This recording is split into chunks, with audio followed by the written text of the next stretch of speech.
Nakon osnivanja Međunarodnog olimpijskog odbora krenulo se u novu veliku avanturu, organizaciju prvih modernih olimpijskih igara.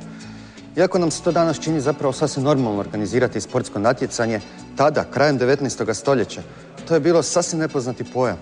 Kada su organizirane olimpijske igre, prije toga nikada nisu bile organizirano nikako slično sportsko natjecanje, nikako europsko prvenstvo u nijednom sportu, svjetsko prvenstvo ili bilo kako veliko takvo sportsko događaj.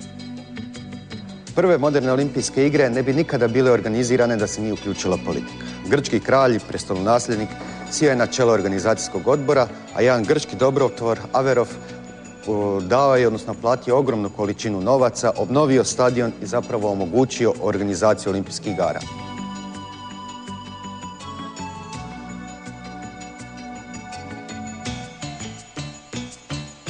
Sama natjecanja na prvim olimpijskim igrama bila su pomalo nespretna. Imate recimo priču o natjecanju u plivanju. Kada su plivači skočili u more, plivalo se u moru, tada more je bilo hladno, pa je većina natjecatelja izašla iz mora jer im je bilo prehladno za plivanje, na taj način nisu završili utrku. Pobjednik prvog olimpijskog turnira u tenisu bio je sasvim slučajno jedan čovjek koji se slučajno našao u Ateni, bio je u turističke svrhe u Ateni i vidio da se organizira nekakav turnir u tenisu, prijavio se na turnir i postao prvi pobjednik olimpijskih igara. Sport je generalno tada u svijetu bio zapravo tek u povojima. Vi ozbiljnog sustavnog sporta niste imali izvan Engleske. Ostatak svijeta tek se pomalo upoznavao sa sportom. Primjerice, prvi pobjednik u bacanju diska na olimpijskim igrama, Amerikanac, je prvi put u životu disku vidio i uzeo u ruke, baš na tom natjecanju na olimpijskim igrama, bacio ga i osvojio zlatnu olimpijsku medalju. Usprkos svemu tome, prve moderne olimpijske igre su izrazito dobro završile, polučile su veliku pozornost svjetske javnosti, a najveća zvijezda tih igara bio je Spiridon Lewis, grčki seljak koji je pobjedio u najvažnijem natjecanju za Grke na tim olimpijskim igrama, prvoj utrci u povijesti ikad održanoj u maratonu.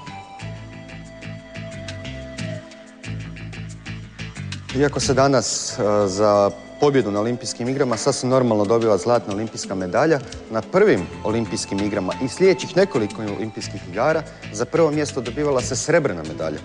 Za drugo mjesto dobivala se brončana medalja, a za treće mjesto dobivala se neka medalja koja nije bila od metala. Zlatna medalja uvodi se tek znatno kasnije. Važnost organiziranja prvih modernih olimpijskih igara je izrazito velika. Nakon njih zapravo se počeo stvarati svjetski sportski pokret. Iako bi bilo logično za očekivati da su se prvo organizirali mala natjecanja koja logično vode do najvećeg sportskog natjecanja olimpijskih igara, ovdje je bio slučaj sasvim drugačiji. Prvo je organizirano najveće sportsko natjecanje. I zapravo mi danas možemo samo nagađati kako bi izgledao svijet sporta da te prve moderne olimpijske igre, zahvaljujući Coubertinu i njegovoj genijalnosti, nisu uspjele se održati i nisu zaživjeli. Sport se počinje ozbiljno razvijati tek nakon prvih olimpijskih igara i u narednim razdobljima. Time je zapravo, mi možemo reći, rođen svjetski sportski pokret.